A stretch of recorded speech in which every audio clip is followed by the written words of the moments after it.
फावड़े और हल राजदंड बनने को है, दूसरता सोने से श्रृंगार सजाती है, दो राह समय से रथ का घर घर नाद सुनो, सियासन खाली करो की जनता आती है.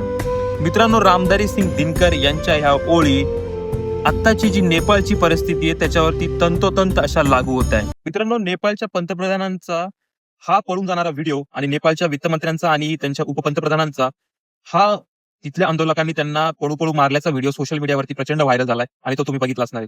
नेपाळ गव्हर्नमेंटनी ज्या 26 सोशल मीडिया प्लॅटफॉर्मवरती त्या ठिकाणी बंदी घातली, त्यानंतर एक मोठा आक्रोश, एक विद्रोह आणि आंदोलन त्या ठिकाणी नेपाळमध्ये उभं राहिलं आणि अक्षरशः त्यांनी सरकार उलथवून लावलं.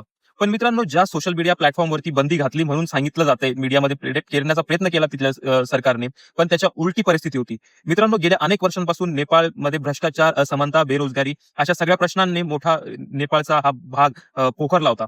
त्यामुळे ह्या सगळ्या प्रश्नांवरती तिथली जनता, तिथल्या काही सामाजिक संघटना या सोशल मीडियावरती लिहित होत्या आणि त्या सगळ्यांना आळा घालण्यासाठी कुठेतरी सरकारने त्यांचा लोकशाहीतला आवाज दाबण्यासाठी त्या ठिकाणी त्यांनी सोशल मीडिया प्लॅटफॉर्मवरती बंदी घातली आणि त्यानंतर हा जन आक्रोश, ज्या जनरेशनला जेनझी म्हणलं तर जी इंटरनेटचा सगळ्यात जास्त वापर करते, ती रस्त्यावरती उतरली आणि ती केवळ रस्त्यावरतीच उतरली नाही, तर ज्या काही प्रशासकीय महत्वाची ठिकाणं ही नेपाळमधली होती त्यांना त्यांनी घेराव घातला. त्या ठिकाणी त्यांनी मोठं आंदोलन केलं. या आंदोलनामध्ये सरकारने बेछूट पद्धतीने गोळीबार करण्याचा आदेश दिला आणि त्यामध्ये 20 पेक्षा जास्त युवक तरुणांचा त्या ठिकाणी मृत्यू झाला.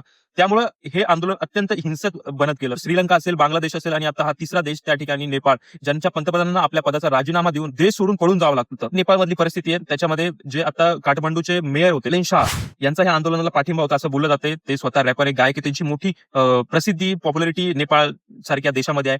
ते पंतप्रधान बनतील किंवा अंतरिम सरकार जे बनेल त्याच्यामध्ये त्यांना पंतप्रधान बनवण्याची मागणी तिथल्या ज्या आंदोलकांनी केली आहे. लोकशाहीमध्ये कुठल्याही प्रकारच्या सरकारने जनतेला गृहीत धरू नये अशा प्रकारचा संदेश बांगलादेश, श्रीलंका आणि नेपाळमधील या जनतेनं सगळ्या जगाला दिलाय. नमस्कार.